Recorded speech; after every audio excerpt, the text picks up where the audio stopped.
For today's video guys ay dumating na nga yung motor na i-release namin, ang SRB 200 ng QJ Motor. Grabe guys, ang angas, ang lakas makapogi ng motor na to. Pero bago ang lahat ay pinasok muna namin sa loob bago pa kami maging nagbabagang uling sa labas. Kita nyo naman ang laki ng sticker oh, baka QJ Motor yan. Kinunan ko nga muna to ng video habang wala pa yung customer. Bala ko rin kasi maggawa ng review tungkol dito sa SRB 200 ng QJ Motor. Ito talaga yung gusto ko sa trabaho ko updated ako sa mga bagong motor na lumalabas dito sa Pilipinas. Alam nyo naman, basta tungkol sa motor, sobrang interesado ako dyan. Tulad na nga lang nitong SRB 200. Alam ko para sa iba matagal na to, pero para sa akin bagong bago pa to. Kung mapapansin nyo sa unang tingin, kamukhang kamukha siya ng Moto B200 Evo ng Benelli. Pag-uusapan na nga lang natin yan sa mga susunod kong video.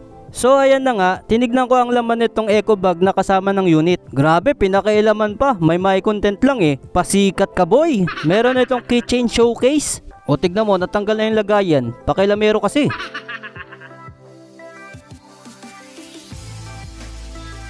Meron din itong kasamang tools.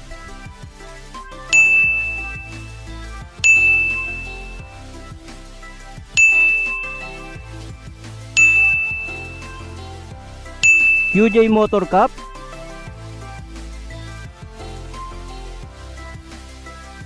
At syempre, ang warranty booklet at ang manual.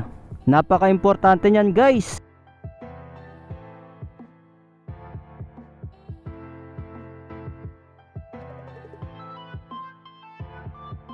Nang dumating na yung customer ay inactivate na namin yung unit. Nilagyan na rin namin to ng 1 liter gas para malaman natin kung gumagana yung mga functions niya. At ayan guys, all goods naman yung mga functions niya. Talagang ready to ride na itong si SRB 200.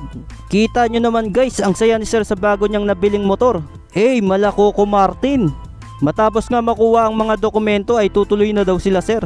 Ang lakas talaga makapogi nitong SRB 200 guys. Abangan nyo yung gagawin kong review dito sa SRB 200. Sa ngayon hanggang dito na lang muna. Isa na namang satisfied customer ang narilisan namin ng motor. Kaya kita-kits sa mga susunod ko pa na videos. Hanggang sa muli, thank you for watching. Like and share for more Kambanatics videos.